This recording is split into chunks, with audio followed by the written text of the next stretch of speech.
because you probably need some. So we get on the plane. We go. We get off the plane, and we're in San Joaquin Valley. And I'm not kidding you. There was probably 1,000 people lined up with Donald Trump signs, and which was not the case in Silicon Valley and L.A. And we get in the car, so it's one of those Suburbans. So I'm sitting here in the very back, and Priebus is here, Giuliani, and Donald Trump. And he turns around to me and says, and there's people around the airport there with signs. He says, "Hey, you think I can win California?" That was my reaction exactly. Like I'm thinking like, and I kind of chuckled a little bit. He's like, "No, I'm serious."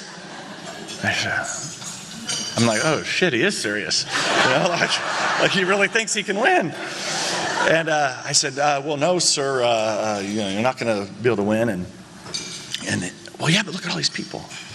I said, "Yeah, but you're not going to, you don't understand." I started to try to talk, technical talk. He's like, "Yeah, but look at all these people." And Giuliani finally goes, "Donald, would you just listen to this guy? He lives here. You're not going to win California." And then he turns around to me and says, "Yeah, but look," and he's getting a little bit upset. Now at this time, remember, we're like at, he's like at 42% in the polls, and we're gonna, the Senate's gone, and now we're gonna lose the House of Representatives. So I don't have a lot of patience, right, for, stupidity. So I said, "No, you're not going to effing win this state. Like what are you thinking? You've got like 10 states to win." And then Giuliani's like, "Yeah, you have 10 states to win." And he's like, "Okay, yeah." So he's like, Michigan, Wisconsin, Pennsylvania. We go through all those states. Get done with that. Okay, yeah. We got to focus on those. And then he turns to Rudy and Giuliani. "Okay, what about New York? Can I win New York?" So I can just tell you one thing that later I looked back on that. There was no colluding with Russians, okay? There was absolutely no colluding with Russians.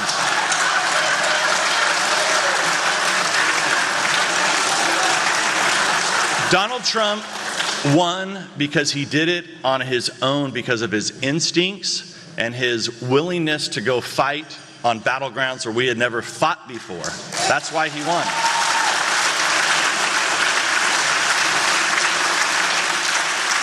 So after he wins, the next day I get a call from the team, and they asked if I would be on his transition team.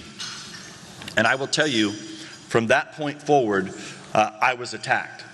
And so I knew, so going back to my earlier story about fake news, transitioning to Russian collusion, right away, I knew the intelligence community's assessment. I'm one of the few Americans that had been briefed.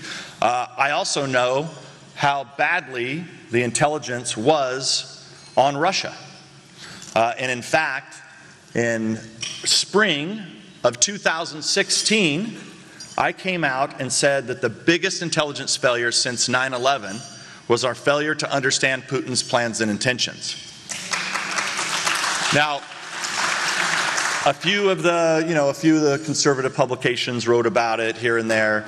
But the only reason that lives today is because I was so upset because I had made that statement.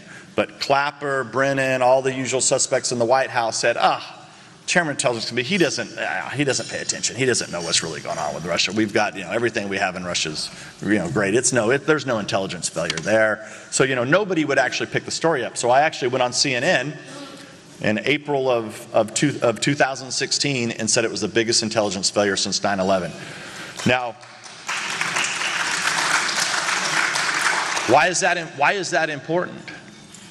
Well, you can't then, if you're in the mainstream media, how is it that you can take just 8 or 9 months later, when the administration had totally ignored the problem, said we had it all under control, you have the Republican chairman of the House Intelligence Committee warning them that Putin's up to no good, Putin's doing bad things, and why aren't you guys paying attention? And our intelligence sucks, quite frankly.